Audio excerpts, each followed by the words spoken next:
I'm so glad you joined me. I'm Porter Brooks. And you know, with all of our busy lives, Friday night seems to be the hardest night actually to entertain on. But I've come up with a way that you can start in the morning, let things cook low and slow all day long so that you've got a fantastic one-pot wonder for you and your friends. It isn't typical like a crock pot stew, but actually is a little bit exotic and fun. We're going to be doing a chunky Purbella pork stew today. And Purbella, if you're not familiar, are the green spices of Spain. It starts out really simple. I've got some vegetable oil, about 8 tablespoons heating, and you can use a Dutch oven, a braising pan, and I'm going to want to flour and dust my cubes of washed and dried pork. I like to use a Pyrex pan so that I can get it all done in one swoop move. I like to use a Pyrex pan so that I can get it all done in one shot. So again, I've got about 2 pounds of pre-chunked up pork, which I've got from my meat purveyor. And it looks like just about a cup of flour.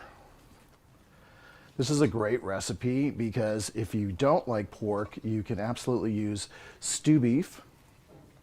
It doesn't work as well with chicken, so I suggest you stay with the master recipe, which of course you can find online. All right, now when I say fully coated, this is exactly what I mean. You always want to remember that when you're dredging or working with a wet hand in a product, you want to keep one hand clean and dry. I'm going to go right into my warm oil with each of these. Now the secret is that you don't overcrowd these, because the minute that you overcrowd these beautiful bites of pork, the temperature is going to go way down and you can hear that sizzling exactly as you want to. Feel free to use tongs if you'd like. I'm just going right around the outside of the pan, starting with the outside rim until we have a full circle, and then work your way to the inside, kind of like building a tart. Often I'll do this in an old Dutch oven with a casserole. I'll begin cooking the entire stew on the stove top, and then I'll pop it into an oven at like 200 and let it go for anywhere from 4 to 6 hours. It really is one of those recipes that you can prepare ahead of time and leave cooking all day long. All right, always wash your hands after you've been working with pork. As the meat goes in, you want to use your tongs. Let those big, beautiful chunks braise.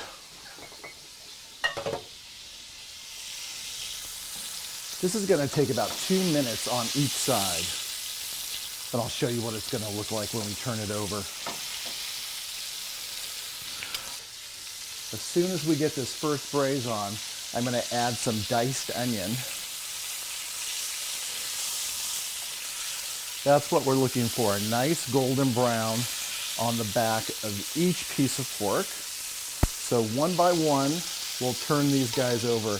This part of the recipe is a little bit labor intensive, but it really is worth it because those dark colors is where we're going to get all the flavor. When we add the wine and the tomatoes and a few of the other elements, it's going to all come up from the bottom. A good trick to know when it's time to turn them is when you see any of the juices rising to the top of the piece of meat. And they're already shrinking down. I have about half the size as I did when I began in the pan. Just about 3 more to go. Okay, the next step is a simple layer, which you should be familiar with, and it's going to be just adding some diced onions. Again, because it's a Friday night, I've gotten some help from my store with a cup of pre-diced. And what I love to do is whole cloves of garlic in this recipe.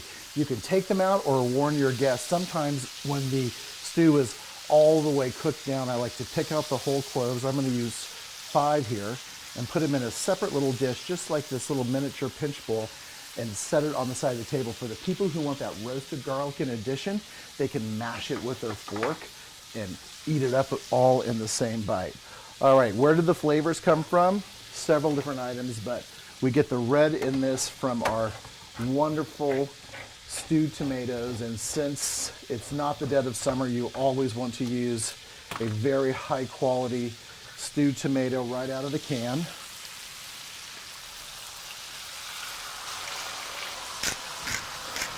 5 cracks of that pepper.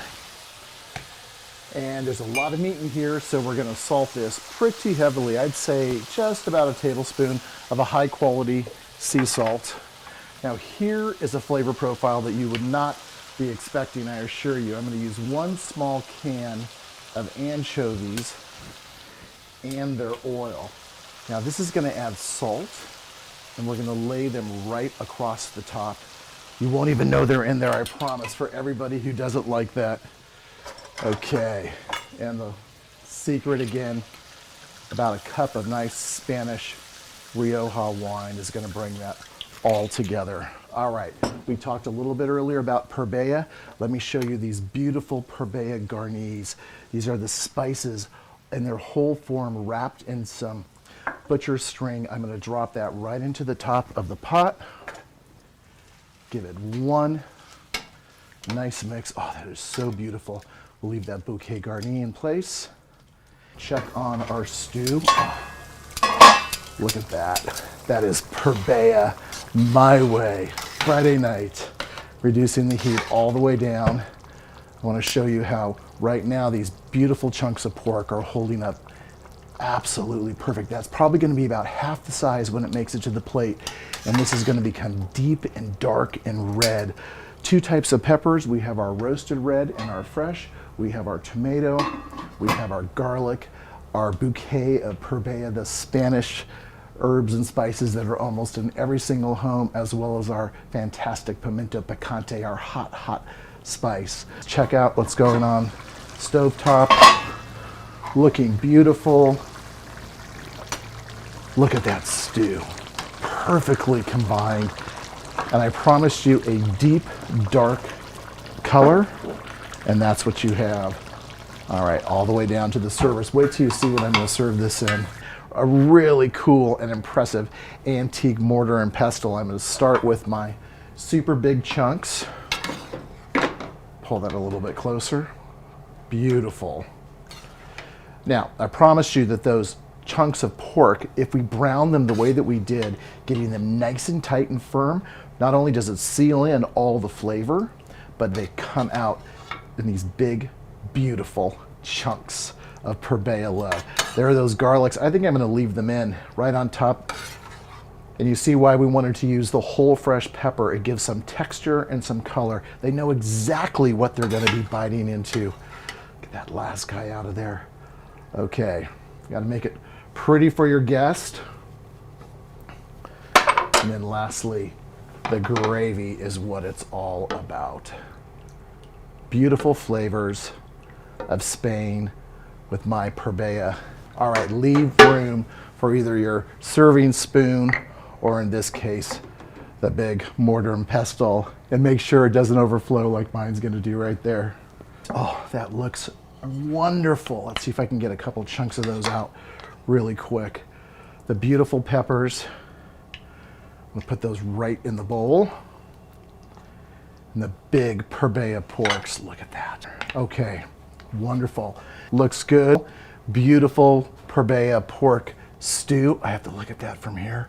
I'm Porter Brooks, and you can tweet me at @theporterbrooks or go online where you'll find all this fantastic information, great table stylings, flavors, and good ideas to entertain.